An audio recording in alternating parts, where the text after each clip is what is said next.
nakikita ba sa likod? May masyado. Konto. Okay? So, these are the three most important steps in the construction of complete denture. Okay? And I may be asking this next meeting. I want you to know that these three will make or break your complete denture construction. First is your accurate impression, correct jaw relation, and proper occlusion. Okay, for accurate impression, pag tinignan niyo to class, this was how you did your P3 before when you had your prelims, midterms, and finals. Diba? Prelims is more on impression. Ano yung nangyari yung learning? Ano. And then, midterms, you did your VDO, VDR, and your SAA. Finals, more on setting. Okay? Pag nakita niyo occlusion, that's the time na may T or Pontics. Pag wala pa, centric registration, wala pang Pontics. Okay, that's the relationship. And pag may occlusion, that's with Pontics or with the T. Okay, so let's just review. You already know this. Retention. Clear na sa inyo to, ha? Pag sa Revalida, tinanong kayo ng something to do with retention, stability, support, alam nyo na. Okay? In what direction, kaya nyo nang isagot. Okay? So for 4 and 5, to provide aesthetics for the lips and the cheeks and to maintain the health of the oral tissues. So how will it affect yung impression sa aesthetics? So, remember when you did your impression, ang kapal no? Fold. Diba? So, modeling compound kayo, kala niya na, smooth. Okay na to. Okay? Pagpapacheck, paparepeat. And you were wondering why. Imagine if you had this bulk dun sa vestibule ng patient. Then, labia D, lalaki din yung ma-over-support yung lips and pwede din sa cheeks. And it can cause dislodgement of the dentures. And for the maintenance of tissue health, this is related to the preservation of the supporting tissue. So, factors involved are maximum area coverage, which we want. That's why we do your preliminary impression, and close adaptation to the tissues. So here is what we are going to discuss today. I may be asking you next meeting, impression techniques according to purpose, the pressure exerted, position of the mouth, and based on the method of manipulation for border molding. Mainit ba yun? Dito sa front lang, ganun may aircon. Kaya, tama. Okay, so for the purpose, we all know that you have two types of impression. The first impression, or your preliminary impression, is usually with your modeling compound, or for others, they use alginate. Okay, again, ang objective is to get an overextended. Pag negative copy, is that a cast or an impression? Pag positive, that is your cast. Okay, of the denture bearing areas, and to obtain from it the diagnostic cast or your study cast, and for the fabrication of your individual tray. Madali lang naman to i-memorize kasi alam niyo na siya. Naiintindihan, di ba? And for the master cast, this is derived from your final or secondary impression. And you use a different material. What material do you use for your master cast? For your master cast?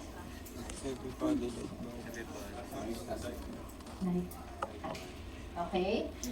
Yung polyvinyl sa impression. Okay. The difference between final impression and preliminary impression, the study cast is derived from the preliminary impression, master cast from the final impression.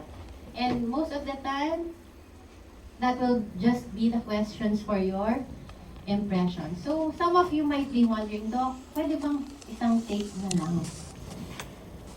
Ayoko na mag-final impression in my practice. Okay? here are the advantages of making impressions in 2 steps. Okay? Gusto nyo na agad, pwede naman PDS right away, diba? Bakit hindi natin yung gawin? Again, you want a more accurate determination of the peripheral border extensions. That's number 1.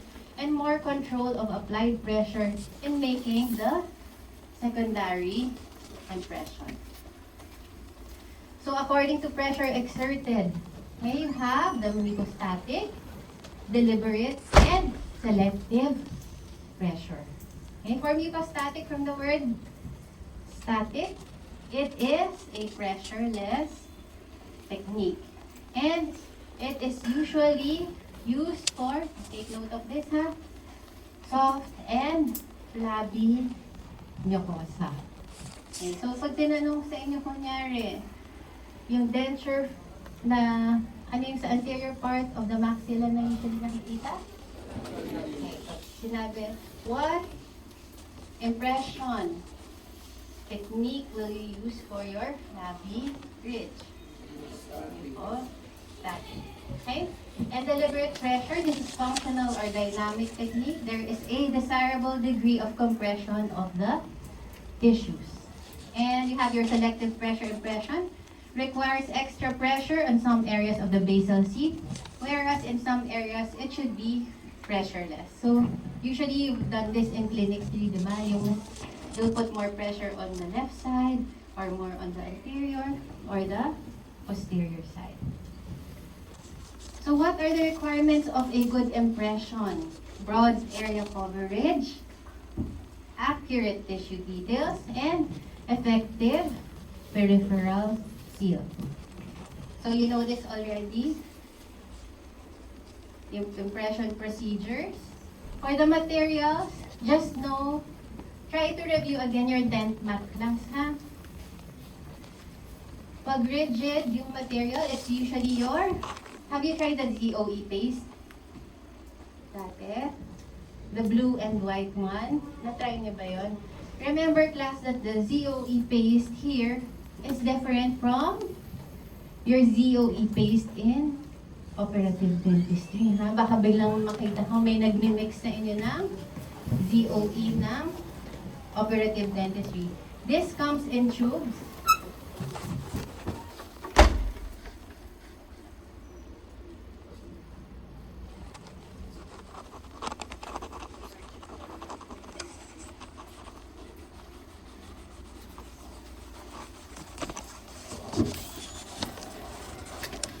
Okay, ZOE paste comes in two tubes.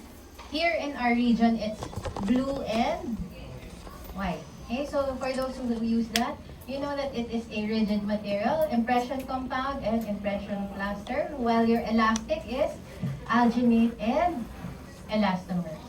Based on prosthodontic use, you can also classify the materials into preliminary impression materials and final impression materials. Okay? So for the impression compound, nagamit nyo na yung impression compound. I just had my lab class a while ago. So nag-impression kami sa patient this morning.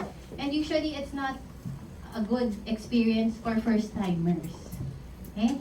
And if you do not know the purpose of using this type of material and the purpose of your preliminary impression. But then, siguro ngayon, mas na-appreciate nyo na konti. Na-try nyo na ba yung taste ng modeling compound? Okay? Tapos nagtataka kayo sa patient, no? Nay, bakit kayo naggagag?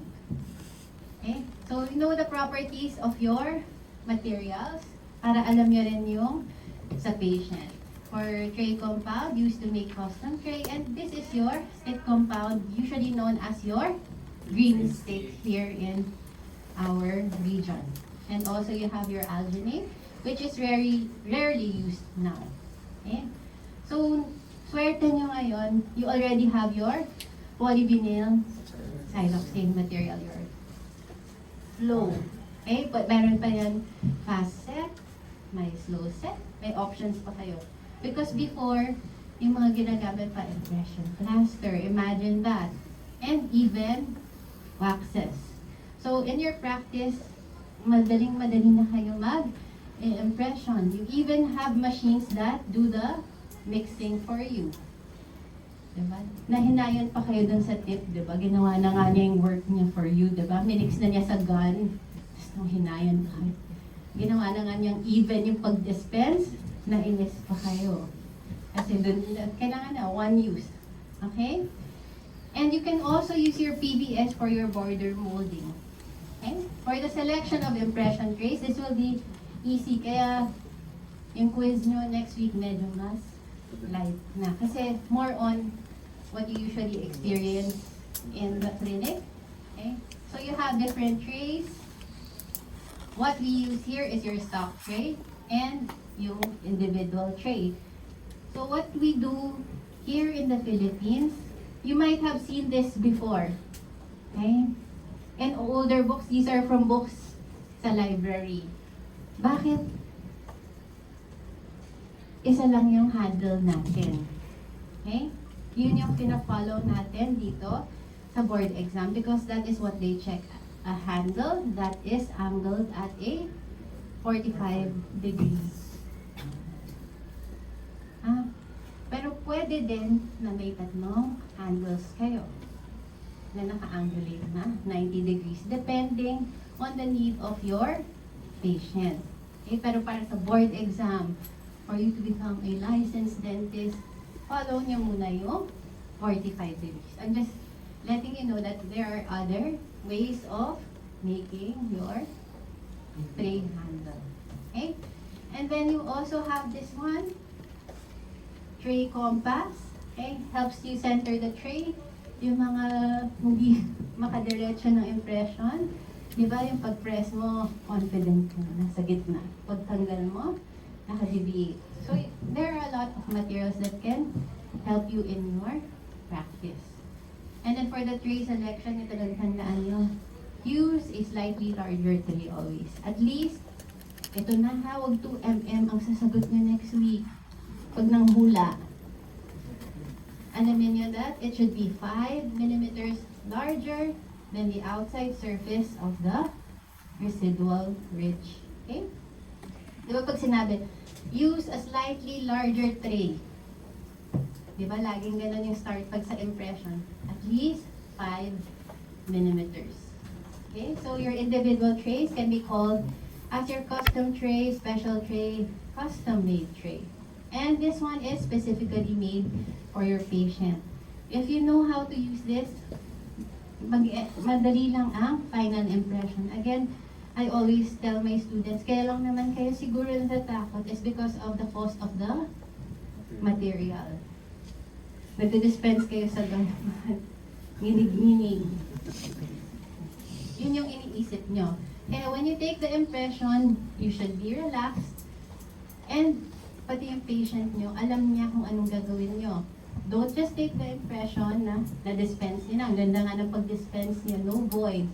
Tapos pag insert, gagalaw din yung patient. So instruct the patient first not to move. Setting time will be about 4 minutes. Okay, unahin mo yung upper. And pag insert ng tray, kausapin nyo muna yung patient. Okay? So here are the different types of trays. For your practice, you can even use your patient's old dentures. Okay, but for CPE and the board exam, your favorite, shellac, and the BLC. And we also use a tray with spacer. Ito yung huwag niyong kakalimutan ha, chine-check ito ng examiner. There are different ways of placing the spacer in your practice. But what we try to do is a uniform type of spacer wherein you follow the anong line? Blue or red line? Individual tray ha? Blue. Kasi blue, individual tray, red denture base. Okay? And do not follow, ang common error is they follow the vibrating line sa posterior. The vibrating line is part of your red line. Okay? Follow the apron. So this is what we use. Yung with tray spacer. Now, for the windmill technique, do you still remember this? Tama yun. Okay? When you take the impression, you just don't insert it directly into the patient's mouth. May direction kayo. For the upper, is it clockwise or counterclockwise?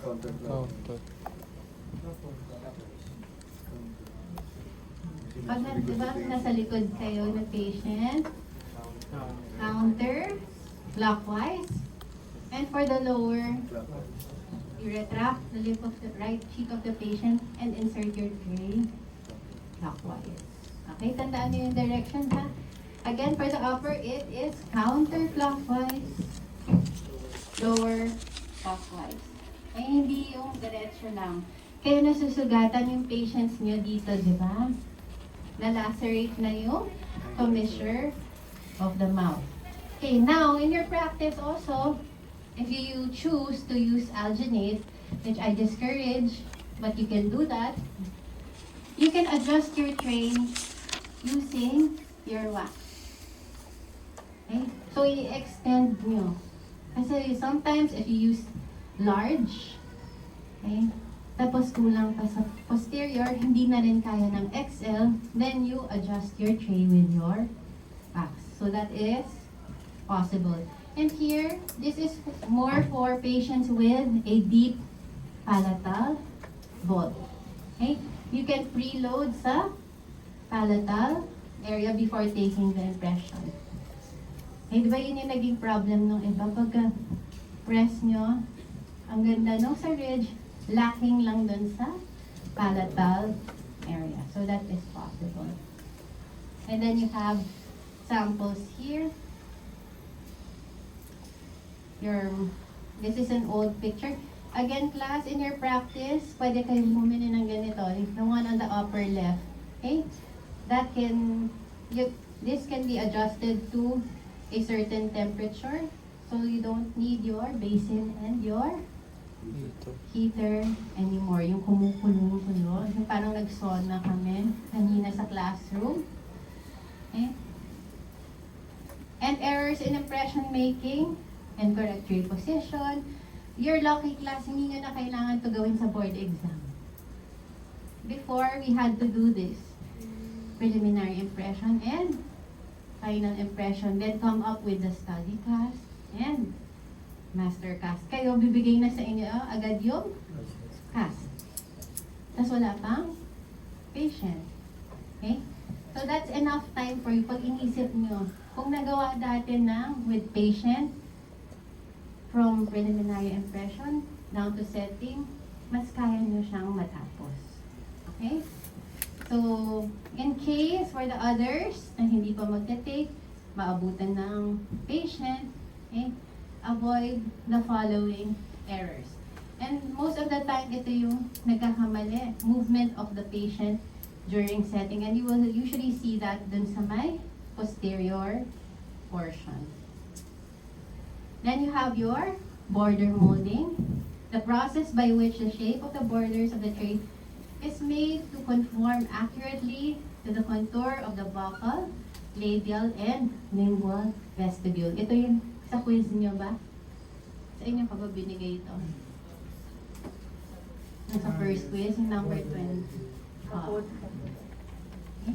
So I asked you that because do not skip this step, class, ha? Pag nag-practice kayo, alam ko ayaw nyo yung green stick compound. But you can use your polyvinyl siloxane material and do a one-step border molding. So it says here for the border molding to be successful, a custom tray must be how many millimeters? Your favorite? Short of the tissue reflection and contain both laminar notches and extend approximately 2 millimeters posterior to the vibrating line. So, ito na yung sagot niya dati.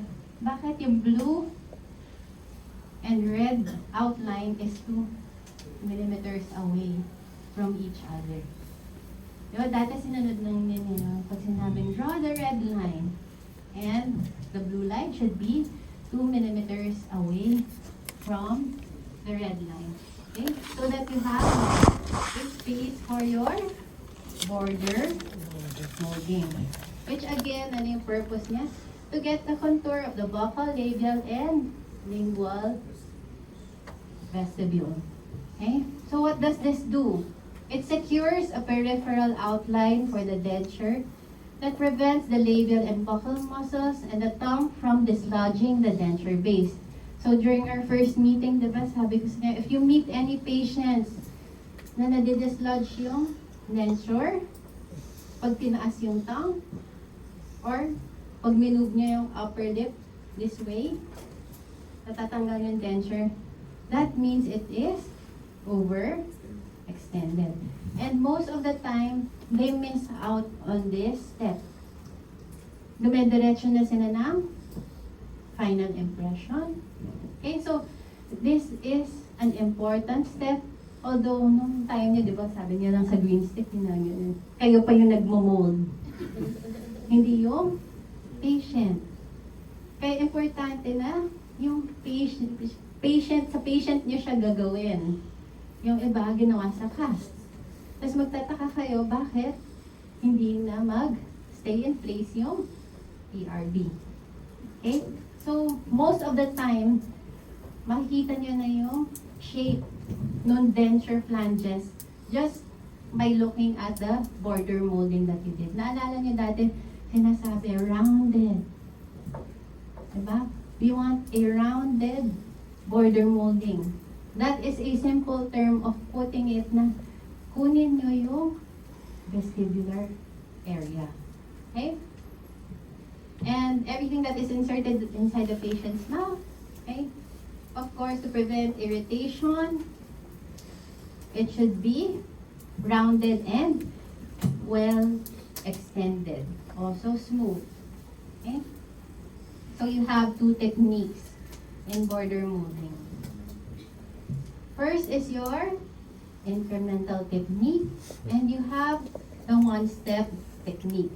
Okay, for your incremental technique, ang common error niya dito, class, ginawa niyo siyang one step. Tinamad na kayo eh. Ininit niyo na lahat, di ba? But again, remember, it depends on the material that you are using. Pwede niyo naman siyang gawing one step. But use a material that doesn't set fast, that can be molded sa time given na matatapos kayo ng patient. Ano ba ginagawa sa border molding? What do you ask your patient to do? Ganyan, open the mouth, di ba? Ano pa? Wala. Basta pinasok nyo lang. Massage nyo or activate the muscles. Okay? Or you ask the patient to move the muscles themselves. Pag hindi nila kaya, it will be your job to activate the muscles. Okay? Now, if you use the green stick, ano nangyayari kaagad? Nagsiset ba kaagad o hindi? Nagsiset agad. And where should you not terminate sa border molding? Sa frenal attachments. Or else it might break later on when you need to trim back. Okay? Pag green stick gamit nyo, nilagay nyo siya lahat dahil nakakatamad. Ayaw ko mag-incremental technique. You are still working on the labial. Dito pa lang sa harap, ina-activate nyo pa lang yung muscles. The ones on the posterior have already set. So, hindi nyo siya mamomold ng maayos. Na-imagine nyo ba? Okay? Kaya dapat by increments lang to. Okay? Again, there is no specific way of doing it, but the recommended sequence of doing your border molding is for you just not to terminate on the frenal attachment. Okay, for the one-step technique, it records all borders in one section. I know you've seen this already in videos online. Yung iba, the problem is, hindi dumidikit yung PVS sa tray. Okay? there is really, class, a denture adhesive. Okay? I think one bottle is about 2,000. Pero madaming uses na yun. Okay? So, kung sa practice nyo, gamit muna kayo ng denture adhesive before your PBS material para hindi siya matanggal agad. Okay? For your border molding, that is the technique. Activate all the muscles. This is from an old book sa library, ha? Huwag niyong gayahin. Wala siyang gloves. Okay? Halatang old book. Yung kanina. Okay? So the end product should be like this. And therefore, you'll be coming up with a denture that doesn't look like a U-shaped denture only. Okay? So this is your ZOE paste. Before I go to that, sorry, I'll just share with you yung border molding. Okay? So, para ma-imagine nyo lang, halos ganito yung itsura ng magiging denture base ninyo. Okay? Similar to your border molding. Okay? So, let's not concentrate on that too much. Alam niyo lang yung purpose and importance of border molding. And this is your ZOE impression paste. What we have downstairs is by Zerma. It's blue and white. So in case you encounter this, okay, it's also a good material. Rigid lang siya. Hindi siya nare-repeat kagaya ng ibang material. So one use lang din siya. Okay, the tip here is just to come up with a homogeneous mix and have it set inside the patient's mouth. Okay, so here it's red and white. So pag red and white combined, dapat pink. Pag blue and white, dapat galing. Okay, so here, class, in order for you to get a more homogeneous mix, okay, ang error ninyo is finifigure of 8 nyo. Sa DentMat, figure of 8. Hanggang ito, hindi na siya naging homogeneous. Nagiging patches of white and let's say blue. And when you mix materials of ZOE, start on one side. Okay? Yung spatula nyo, naka-upright. And then, circular motion until you reach the other end. Huwag kayo mag-figure of 8, ha? Kasi nakikita ko, minsan, it's how you mix your material. Next, boxing. You still remember this? From DentMat? Okay, bakit important din yung boxing before? Okay, remember, we had to do from the impression down to setting. Okay, and let's say, I was assigned in this floor. Tapos yung lathing machine nasa baba. Remember, tayo ang gumagawa based on, let's say, yung impression na ginawa ninyo.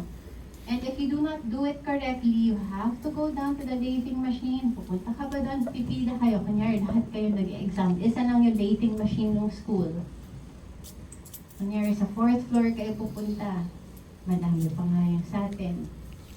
Okay? And then you have to line up just to come up with a good cast. Kaya yung iba talaga nag-boxing na lang. Okay? So this is an enclosure of an impression by building up vertical walls to produce, drop the D, the desired size and form of the base of the cast. Okay?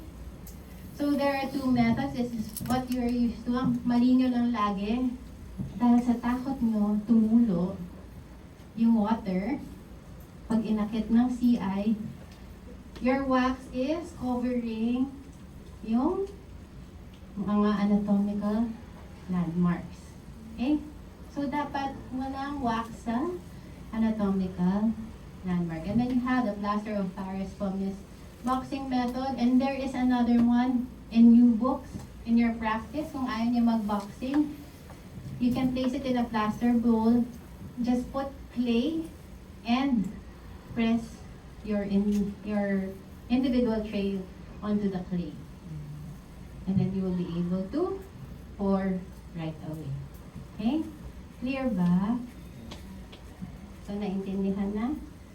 So, that is your quiz for next meeting. Next meeting, we will move on to setting and balance occlusion.